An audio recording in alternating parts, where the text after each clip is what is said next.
a stove so the families can even cook with their child. We have one parent that will bake cookies with their daughter on the weekend as part of their time together. The visits are 2 hours long, so they can do a lot. There's a lot of bonding that can take place during that 2 hours. So we like to create that environment for these parents to be able to come in and have that time with their child. So again, I'm just asking, and if it's not yourself, think about your friends, think about your neighbors, think about family members. We have a lot of volunteers that come from colleges, that are in college, or even retirees that want to still do something with their time. Thank you so much. The visitation centers are extremely important. Yes. Extremely important, say again. Yes. But I do want to say that I am, those of you who heard me speak, I am very intentional. And I want us to get away from having parents visit their children. How many of you guys visit your children? How many of you guys babysit your children? They're your children, right? So I, in working with all the parents that I work with across the county, encourage them to use parenting time, right? This isn't visitation. They're not visiting their children. They're spending time with their children. So I know it's going to be a big campaign, but I'm starting with Sacramento. We are going to get rid of the word visitation as it pertains to people spending time with their children. That's intentional. We are talking today, even with the centers here, through an intentional lens under the ERDD. And ERDD says eliminate racial disproportionality and disparity amongst African American Black children in our community. Why do we focus on Black children? Anybody want to tell me? Because shouldn't we be talking about all children? Say again? As discriminated. I like that, right? I had a problem as an educator when I came in doing this work. I was like, but I'm here for all kids, Black kids, white kids, and I was immediately put in my place and told this work is intentional because who's at the bottom of the barrel as it pertains to disproportionality and disparity? Black kids, right? And if we are intentional and focused at those at the bottom, guess who else benefits? Everybody else. If we start in the middle, the Black kids stay at the bottom. The numbers say that disproportionately and through disparity, Black families are at the bottom, right? They're not that they're more important, they just haven't been important enough over time, right? So this work is not about excluding anybody else, but it's being intentional that we are starting with those at the bottom to make sure that everybody comes out of this system called child welfare, right? And so I would like, where's the pastor? We're going to get to you in a minute, Pastor. This video. So we're going to do an official welcome video from the pastor of this church. Yeah, people who usually send the video, that means they can't make it, but you're here. Introduce your video for us. Good morning and welcome to this celebration of Juneteenth. Here at St. Paul's United Methodist Church, which we affectionately call the Beacon of the Valley. The Beacon of the Valley, which means community. And being of community, we recognize your part with us. You're part of bridging the community.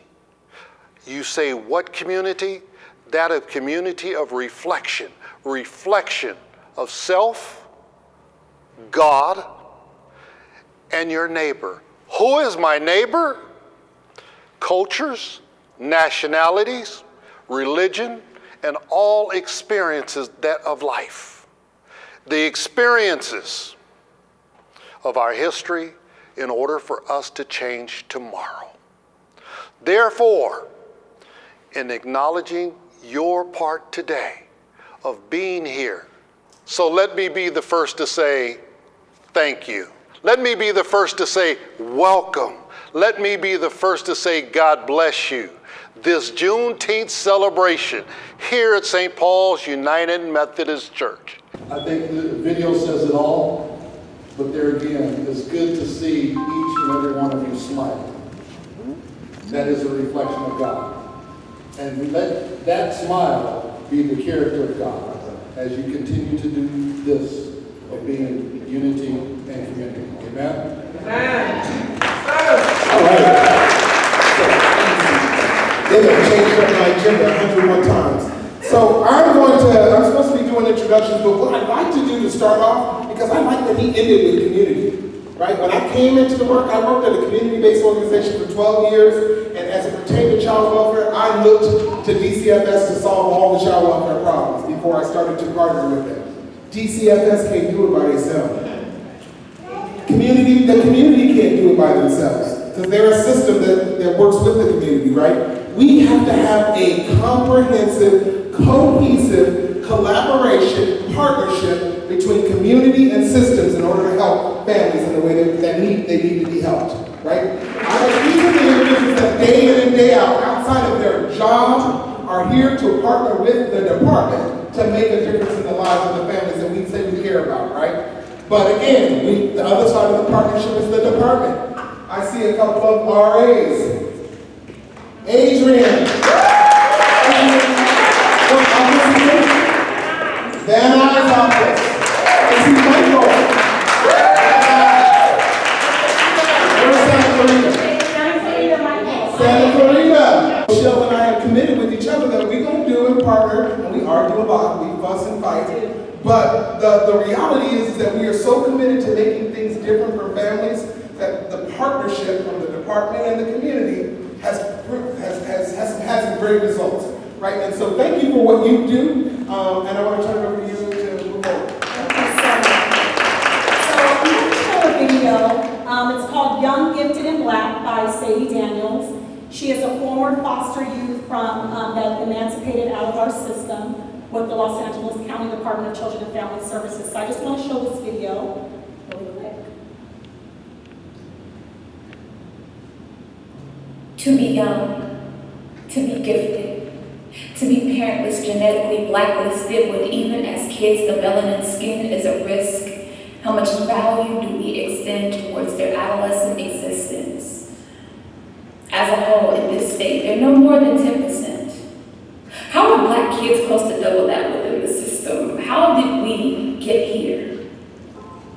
And these ain't new stats explored. Historically, the Black community has been an over-repped minority. Yet we're too weary to report on how disproportions distort realities and blends itself into bias, but since no one wants to be perceived as racist, we pretend we all have the mics that will save every child the same, regardless of race, color, or ethnicity, failing to see that race is a large part of our children's identity. It's part of who they are, how they live, and most definitely how they'll be treated in this world.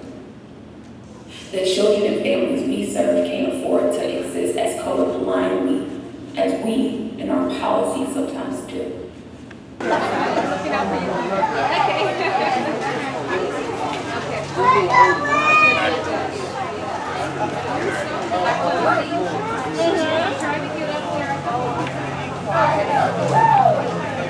Well, I don't know, we've been hugging all day, so you must know it, because we're like family now.